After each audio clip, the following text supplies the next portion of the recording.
Middle east से इस वक्त की सबसे बड़ी और चौंकाने वाली खबर सामने आ रही है। एक ऐसा देश जो इस समय अमेरिका और इजरायल के साथ सीधे टकराव के मुहाने पर खड़ा है। उसी देश यानी ईरान के भीतर पिछले 24 घंटे में कुछ ऐसा हुआ जिसने पूरी दुनिया की खुफिया एजेंसियों को अलर्ट कर ला दिया। ईरान के सुप्रीम लीडर मुस्तफा खामनेई ने एक झटके में देश की सुरक्षा सैन्य व्यवस्था की पूरी तस्वीर बदल दी। महज 24 घंटे के भीतर सेना, इस्लामिक रिवोल्यूशनरी गार्ड कॉर्प्स, नौसेना और बसीज फोर्स के 7 सबसे बड़े कमांडर्स और अधिकारियों को बदल कर रख दिया गया। युद्ध के इस तनावपूर्ण माहौल के बीच ईरान में हुए इस टॉप लेवल फेरबदल का आखिर मतलब क्या है? क्या ईरान किसी बहुत बड़े युद्ध की तैयारी कर रहा है या फिर देश के भीतर ही किसी बगावत या खतरे का डर सता रहा है? आज के इस वीडियो में हम मुस्तफा खामनेई के इसी मास्टर स्ट्रोक का पूरा डिकोड करने वाले हैं। समझेंगे कि इन 7 नई नियुक्तियों के पीछे ईरान का असल गेम प्लान क्या है। तो वीडियो को लास्ट तक जरूर देखिएगा। नमस्कार, आपके साथ मैं पल्लवी रविंद्र सिंह। देखिए, सबसे पहले बात करते हैं कि आखिर बदलाव हुए क्यों हैं और कमान किन हाथों में सौंपी गई है। ईरान की सुरक्षा व्यवस्था कोई आम ढांचा नहीं है, यह बेहद ही जटिल है। सुप्रीम लीडर मुस्तफा खामनेई ने सबसे बड़ा बदलाव सशस्त्र सेनाओं के टॉप लेवल पर किया है। मेजर जनरल अली अब्दुल्लाही को ईरान की सशस्त्र सेनाओं का नया चीफ ऑफ स्टाफ बना दिया गया। अब्दुल्लाही का बैकग्राउंड बहुत ही मजबूत है। वह एक पायलट रह चुके हैं, पहले रिवोल्यूशनरी गार्ड यानी कि आईआरजीसी से जुड़े थे और उनके साथ ब्रिगेडियर जनरल क्यूमर्स हैदरी को डिप्टी चीफ ऑफ स्टाफ बनाया गया, जो पहले इस सेना के कमांडर रह चुके हैं। अब आते हैं ईरान की सबसे खूंखार और ताकतवर फोर्स की बात करेंगे, यानी कि आईआरजीसी की। देखिए, अहमद वहीदी को ब्रिगेडियर जनरल से प्रमोट करके मेजर जनरल बना दिया गया और आईआरजीसी का नया कमांडर इन चीफ नियुक्त कर दिया गया है। मेजर जनरल मुस्तफा इजादी को आईआरजीसी का नया डिप्टी कमांडर बनाया गया। 5वें नंबर पर आते हैं, समुंदर में ईरान की ताकत बढ़ाने के लिए रियल एडमिरल अली अजमाई को आईआरजीसी नेवी की कमान सौंप दी गई।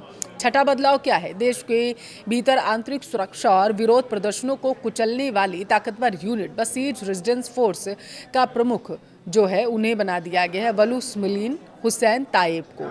वह कोई जो पूरा मामला है ना, कोई रूटीन ट्रांसफर के तौर पर आप मत देखिएगा। एक साथ पूरी मिलिट्री लीडरशिप को बदल देना साफ संकेत दे रहा है कि ईरान की रणनीति में कोई बहुत बड़ा बदलाव आने वाला है। इन 6 बदलावों के अलावा 7वीं और सबसे अहम नियुक्ति है मोहसिन रजाई की। सुप्रीम लीडर मुस्तफा खामनेई ने इस पूर्व आईआरजीसी कमांडर को सुप्रीम नेशनल सिक्योरिटी काउंसिल में अपना निजी प्रतिनिधि नियुक्त कर दिया है। रजाई ने मोहम्मद बाकिर जोलकद्र की जगह ली है, लेकिन यहाँ एक पेच है जिसे समझना बहुत ज़रूरी है। मोहसिन रजाई जिस अहम भूमिका में आए हैं, उस पद पर पहले अली लारिजानी हुआ करते थे। आपको याद होगा, इसी साल मार्च में अमेरिका और इजरायल के भयंकर हमलों में अली लारिजानी की हत्या कर दी गई थी। लारिजानी की मौत ईरान के खुफिया और सुरक्षा तंत्र के लिए एक बहुत बड़ा झटका थी। मोहसिन रजाई कोई आम नेता नहीं है। उनके पास ईरान इराक युद्ध के दौरान का लंबा अनुभव है और वो शुरुआती दौर में रिवोल्यूशनरी गार्ड्स के संस्थापकों और कमांडर्स में से एक माने जाते हैं। मुस्तफा खामनेई ने रजाई को वापस लाकर यह संदेश दिया कि इस वॉर टाइम सिचुएशन में उन्हें अनुभवी और कट्टर वफादारों की अब ज़रूरत पड़ने लगी है। रजाई का आना दिखाता है कि ईरान अब इजरायल और अमेरिका के खिलाफ अपनी रक्षात्मक नीति को आक्रामक बनाने वाला है। अब सवाल उठता है कि मुस्तफा खामनेई ने यह कदम अभी क्यों उठाया, इसके पीछे कारण क्या है? देखिए, इसके पिछले का संदेश क्या है वो समझना यहाँ पर ज़रूरी है। रक्षा विशेषज्ञों के मुताबिक इसके 3 प्रमुख कारण माने जा सकते हैं। पहला कारण, अभूतपूर्व बाहरी दबाव और युद्ध का खतरा। ईरान इस वक्त इजरायल और अमेरिका के साथ हाइब्रिड वॉरफेयर लड़ रहा है, कभी प्रॉक्सी गुटों के जरिए तो कभी सीधे हवाई हमलों के जरिए। मुस्तफा खामनेई अपनी सेना और आईआरजीसी को ऐसे अधिकारियों के हाथ में देना चाहता है जो सिर्फ थ्योरी नहीं बल्कि प्रैक्टिकल युद्ध कौशल जानते हों, जैसे कि अली अब्दुल्लाही और मोहसिन रजाई। दूसरा कारण क्या है? आंतरिक सुरक्षा और सिस्टम की सफाई। हाल के महीनों में आपने देखा होगा, ईरान के अंदर जिस तरीके से बड़े नेताओं और जनरल्स को निशाना बनाया गया, उससे ईरान को अंदेशा है कि उनके सुरक्षा तंत्र में सेंध लग सकती है।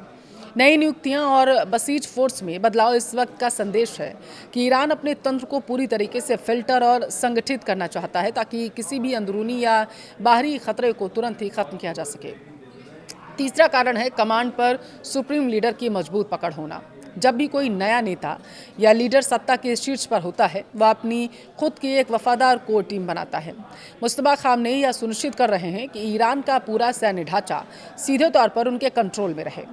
इन बड़े बदलावों के बीच अंतर्राष्ट्रीय मीडिया में मुस्तफा खामनेई की सेहत को लेकर भी कोई तरीके की अफवाहें देखी गईं। यह कहा जा रहा था कि शायद उनका स्वास्थ्य ठीक नहीं है और इसी जल्दबाजी में या नियुक्तियां की जा रही हैं। लेकिन ईरान के राष्ट्रपति मसूद पेजेश्कियान की इन सभी अफवाहों को सिरे से खारिज करते नजर आए। ईरानी न्यूज एजेंसी ISNA के मुताबिक राष्ट्रपति पेजेश्कियान ने मुस्तफा खामनेई से मुलाकात के बाद साफ संकेत दिया था कि सुप्रीम लीडर पूरी तरीके से स्वस्थ हैं। उनके साथ बैठक के बाद शानदार रही है बातें। यह बयान ईरान की जनता और सेना का मनोबल बढ़ाने का काम करने का तरीका नजर आया। इन बदलावों के बाद एक ऐसा सवाल खड़ा हुआ जो ईरान की पूरी सियासत को हिला सकता था। सवाल यह है कि ईरान में आज की तारीख में असली दबदबा आखिर किसका है। माना गया कि मुस्तफा खामनेई का है या फिर किसी और का या फिर राष्ट्रपति पेजेश्कियान का, क्योंकि कई समय से मुस्तफा खामनेई बीमार थे। माने जा रहा था, सवाल तो ये उठे कि वो जिंदा भी हैं या नहीं है। लोग ये भी सवाल करने लगे थे। अब देखिए, मुस्तफा खामनेई सच में क्या इतने ताकतवर हैं कि वो अपनी मर्जी से पूरे सिस्टम को चला सकते हैं, या फिर ईरान की सबसे खूंखार फोर्स जो है IRGC, उसका दबदबा ज़्यादा नज़र आ रहा है और वो मुस्तफा खामनेई को मात्र एक कठपुतली की तरह इस्तेमाल कर रही है। ईरान की सत्ता को समझने के लिए सबसे पहले आपको IRGC की असली ताकत को समझना होगा। IRGC कोई आम सेना नहीं है, ये ध्यान रखिएगा। यह एक पैरेलल गवर्नमेंट है। जब 1989 में ईरान में इस्लामिक क्रांति हुई थी, तब IRGC को सिर्फ इसलिए बनाया गया था ताकि वो सुप्रीम लीडर और क्रांति की रक्षा कर सके। लेकिन आज 2026 आते आते यह फोर्स एक ऐसा अजगर बन चुकी है जिसने ईरान की पूरी अर्थव्यवस्था को ही, राजनीति, विदेश नीति को निगल कर रख लिया है। अब क्या आप जानते हैं कि ईरान की telecom industry, construction projects, nuclear programme, यहाँ तक कि तेल के व्यापार के एक बहुत बड़े हिस्से पर सीधे तौर पर IRGC का कंट्रोल आता है। इनकी एक कंस्ट्रक्शन कंपनी है खातम अल अंबिया, जो ईरान में अरबों डॉलर के प्रोजेक्ट्स चलाती है। इसके अलावा मिडिल ईस्ट में फैले हिजबुल्लाह, हूतियों और हमास जैसे प्रॉक्सी गुटों को मुस्तफा खामनेई नहीं बल्कि IRGC की एलीट कुद्स फोर्स कंट्रोल करती हैं।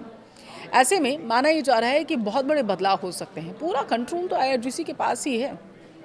अब इसमें ये कहना गलत नहीं होगा कि पैसा, पावर, हथियार तीनों IRGC की मुट्ठी में है। अब आते हैं मुस्तफा खामनेई पर। मुस्तफा के पास सत्ता तो है, लेकिन उनके पास धार्मिक कद वो नहीं है, करिश्मा नहीं है जो उनके पिता आयतुल्लाह अली खामनेई के पास या फिर रूहुल्लाह खोमेनी के पास हुआ करता था। ईरान के कट्टरपंथी धार्मिक नेता और आम जनता हमेशा से ही मुस्तफा के नेतृत्व को संदेह की नज़र से देखती रही है। जिस तरीके से कुछ समय के लोग गायब हो गए थे, उससे संदेह और ज़्यादा बढ़ गया। लोग समझने लगे थे कि शायद वो कमज़ोर हैं, शायद वो अमेरिका का सामना ही नहीं कर पा रहे हैं जिस तरीके से उनके पिता किया करते थे। और यहीं से शुरू होता है असली पावर गेम। अपनी इस कमज़ोरी को छिपाने और गद्दी पर अपनी पकड़ बनाए रखने के लिए मुस्तफा अली खामनेई पूरी तरीके से IRGC और मिलिट्री इंटेलिजेंस पर निर्भर हो गए। अगर कल को ईरान की सड़कों पर बगावत हो जाए तो उसे मुस्तफा को के भाषण नहीं बल्कि IRGC और बसीज फोर्स की गोलियां रोकती अगर आपको नज़र आने लगे तो इस पर आप ज़रा सा चौंकिएगा नहीं। मुस्तफा इस बात को बहुत अच्छी तरीके से दरअसल जानते हैं कि वो तब तक कुर्सी पर हैं जब तक IRGC के टॉप जनरल्स उनके साथ खड़े हुए हैं। और इसी मजबूरी को समझने के बाद अगर हम उन 7 नई नियुक्तियों को देखें तो पूरी कहानी शीशे की तरह साफ होती है कि आखिर ये नियुक्तियाँ क्यों की गई थी। जब मुस्तफा ने अहमद वहीदी को IRGC का नया कमांडर इन चीफ बनाया था और मोहसिन रिजाई को सुप्रीम नेशनल सिक्योरिटी काउंसिल में अपना प्रतिनिधि उन्होंने चुन लिया, तो यह मुस्तफा की तानाशाही नहीं थी बल्कि यह मुस्तफा का IRGC के साथ किया गया एक सौदे के तौर पर देखा गया।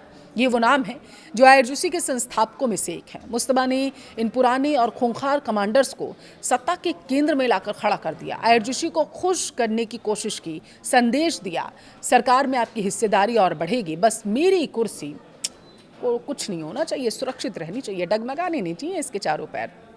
वहीं दूसरी तरफ हुसैन तायब को बसीज फोर्स का चीफ बना दिया गया। अब ये दिखाता है कि मुस्तफा किसी भी अंदरूनी विरोध को कुचलने के लिए आईआरजीसी के सबसे क्रूर चेहरों पर भरोसा करने लगे हैं। यानी ये नियुक्तियां जो हैं, खामनेई का मास्टर स्ट्रोक कम, आईआरजीसी के सामने उनका सरेंडर ज़्यादा लग रहा है। तो फाइनली ईरान का असली बॉस कौन है, इसका जवाब ना तो पूरी तरीके से मुस्तफा खामनेई है और ना ही पूरी तरीके से आईआरजीसी है। आज का ईरान एक म्यूचुअल डिपेंडेंसी यानी एक दूसरे की मजबूरी पर चलता हुआ नजर आ रहा है, जो कभी सिर्फ आयतुल्लाह खामनेई के कंधों पर चलता था। मुस्तफा को सत्ता में बने रहने के लिए आईआरजीसी की बंदूकों और ताकत की ज़रूरत है। आईआरजीसी को अपने अरबों डॉलर के बिजनेस और भ्रष्टाचार को कानूनी जामा पहनाने के लिए मुस्तफा की ज़रूरत है। सुप्रीम लीडर वाली कुर्सी चाहिए, उनके मुहर की ज़रूरत है। लेकिन अगर कभी इन दोनों के बीच टकराव हुआ तो पलड़ा भारी आईआरजीसी का रहेगा, क्योंकि ईरान में आज भी कहावत है, सुप्रीम लीडर देश को दिशा देता है, लेकिन उस दिशा में कौन चलेगा या आईआरजीसी तय करती है। आपको क्या लगता है कि आने वाले समय में मुस्तफा खामनेई आईआरजीसी को अपने कंट्रोल में कर पाएंगे या आईआरजीसी ईरान में पूरी तरीके से मिलिट्री शासन ले आएगी? अपने विचार कमेंट्स में ज़रूर दीजिएगा।